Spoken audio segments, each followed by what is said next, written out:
Bom dia, pessoal! Nossa aula de hoje vai ser começando o nosso livro didático na página 19 a 25, tá ok? Então, não esqueça de abrir o livrinho de vocês e acompanhar a nossa aula a partir da página 19, vamos até a página 25. Então, vamos começar perguntando o que é vida para você, né? A vida é um termo muito complexo para a gente dizer que a vida é só porque eu estou respirando, que um animal, um cachorro, um gato tem vida. É tão complexo que até hoje não existe uma definição sobre o que é vida, tá certo? Então, cada um de nós tem uma definição de vida. Por exemplo, a vida para mim é a minha filha, né? Vida para cada um é os meus pais, e aí vai sucessivamente. Mas é um termo tão complexo que ninguém sabe definir o que é realmente vida, tá certo? Então a gente pergunta o seguinte, depois do que é vida, a gente tem que saber que nosso corpo ele é composto por vários componentes. Dentre esses componentes, nós temos a água, que é mais de 70% dentro de uma célula nossa, tem mais de 70% é só água. Temos também proteínas, que, por exemplo, a gente consome a carne, o ovo, tudo isso são proteínas, que ela corresponde a 10% de uma célula, tá certo? E aí nós temos os lipídios, que são as gorduras, que corresponde a 5%, e nós temos os carboidratos, que são as massas, que são os açúcares, que são os glicídios, que corresponde a 2%, tá certo? E aí nós temos os ácidos nucleicos. O que é os ácidos nucleicos, que corresponde a 2%? É o nosso DNA, certo? E o RNA que está presente dentro das nossas células, que são o código genético. E aí nós temos os outros, que é 1%. Por exemplo, quem? Fósforo, enxofre, hidrogênio, oxigênio, tá certo? E nitrogênio, todos esses são os outros que é 1% dentro das nossas células, tá certo? E aí nós temos, depois disso, nós vamos falar sobre organização celular. Como é que uma célula é organizada? Tem duas formas de ser organizada. Uma delas são células procariontes, ou seja, são células que não possuem núcleo, tá certo? O material genético está todo disperso dentro da célula e elas não têm tantas organelas como nas células eucariontes, tá certo? E aí um exemplo dessa tipo de célula, a gente pode dizer a célula das bactérias, tá bom? E aí as células eucariontes são células mais complexas, ou seja, tem mais organela dentro dela, tem um núcleo, e dentro desse núcleo é onde está o nosso material genético, tá? Então aí um exemplo, nós temos as células animais e as células vegetais, tá bom?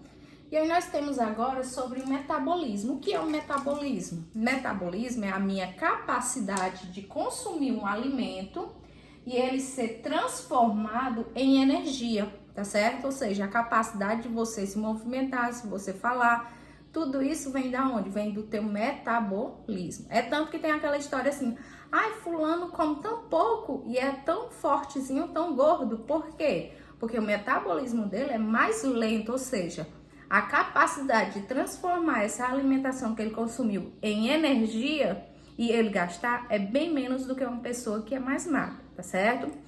E aí nós temos uma questão, reação e movimento. Reação e movimento é uma forma de que nós reagimos a algum estímulo. Como assim? A flor do girassol, observe que ela sofre uma reação e um movimento. Qual é a reação que ela tem?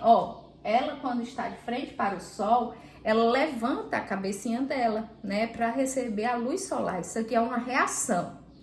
Quando o sol se põe, ela faz o que? Ela baixa a cabecinha. Então, isso aqui é uma reação ao que é o estímulo. Quem é o estimulante? É o sol, tá certo? E essa reação dela baixar a cabecinha dela é o que? É um movimento.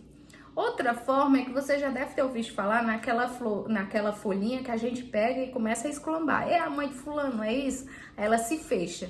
Aquilo ali é uma forma de reação a estímulo, tá certo? Ou seja, se não tivesse nada ali, ela não ia reagir, tá certo? E quando ela reage, ela dá uma questão de movimento, tá certo?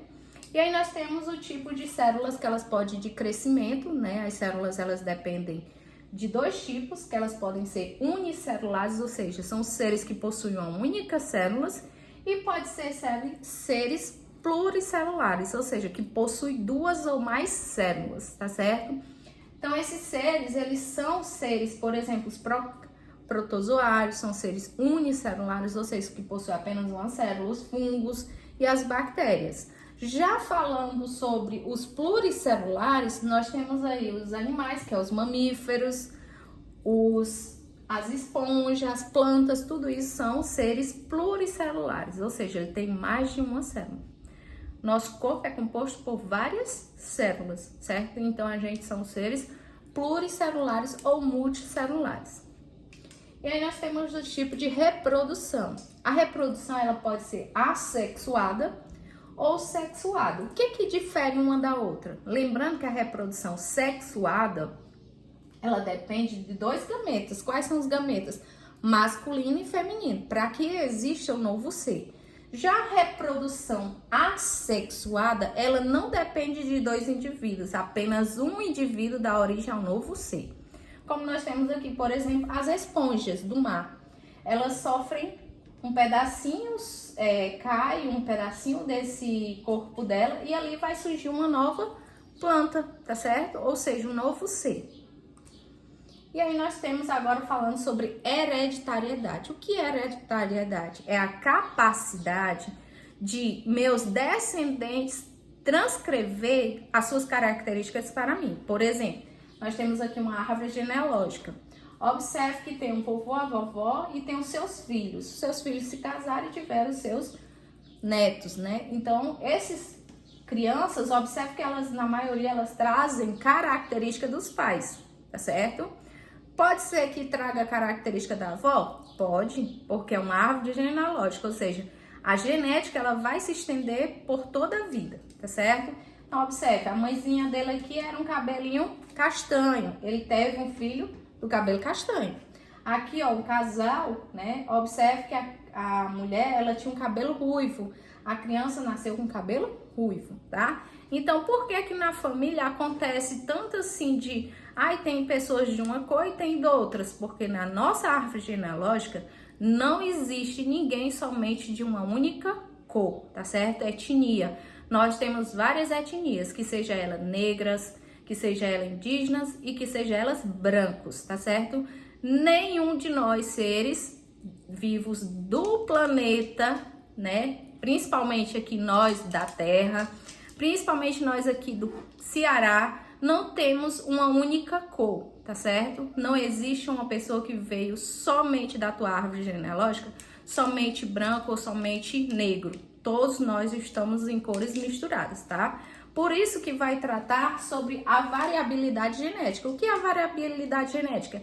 É a variação de genéticas. Não existe ninguém na mesma cor, pelo menos no nosso Brasil não existe, né? Se nós olharmos aí lá na Ásia, lá, por exemplo, na Coreia, na China, todos são da mesma cor e todos têm as suas características parecidas e não iguais. Ninguém é igual a ninguém, tá?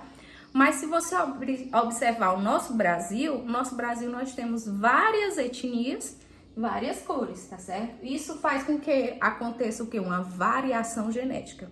Ou seja, existem várias genéticas diferentes. A genética de uma criança negra não é a mesma genética de uma criança branca, tá certo? E nem de uma parda, cada uma tem sua genética.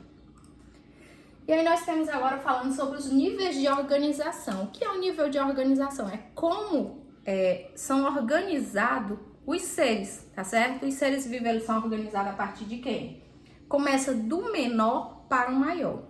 Primeiro nós temos um átomo. Um átomo, quando ele se junta a vários átomos, ele vai formar uma molécula. E essas várias moléculas vai se formando quem? Uma organela. Essa organela que está presente dentro da célula, quando se junta várias organelas, ela vai formar quem? A célula. Então, chegou na célula, nós já sabemos que vai ter seres vivos, tá?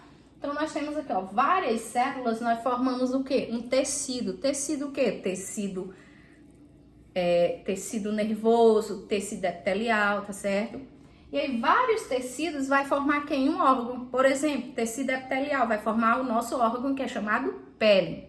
Tecido nervoso, vários tecidos vai formar um órgão. Qual é o órgão? O nosso cérebro, tá certo? Então, esses vários tecidos que formam um órgão, e esses vários órgãos, quando se juntam, ele forma um sistema, que é o sistema nervoso, sistema circulatório, sistema respiratório, tá certo? Então, vários sistemas vai formar quem? O nosso chamado organismo, um ser vivo, tá?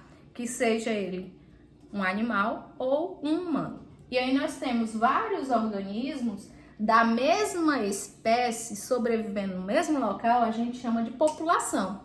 Como assim? A população de canidae, eu me referi a humanos, eu estou falando apenas de uma espécie. Qual é a espécie? Humana. Agora, quando eu estou falando da espécie de animais, cachorro, por exemplo, é somente uma população quando é da mesma espécie. Agora, quando a gente tem espécies diferentes sobrevivendo naquele mesmo local, a gente tem aquilo que a gente chama de comunidade, tá? Por exemplo, dentro da sua casa, você pode considerar uma população ou uma comunidade. Se eu considerar somente as pessoas, eu posso considerar uma população. Agora, se eu tenho um cachorro, um gato, um papagaio, tudo isso aqui dentro da minha casa, eu já posso considerar uma comunidade, tá certo? E aí, várias comunidades vai formar um ecossistema. O que é um ecossistema?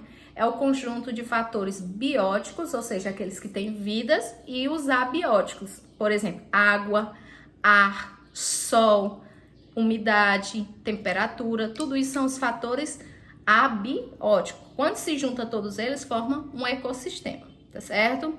E aí, vários ecossistemas vai formar quem? O que a gente chama de biosfera, que é o nosso planeta, tá bom?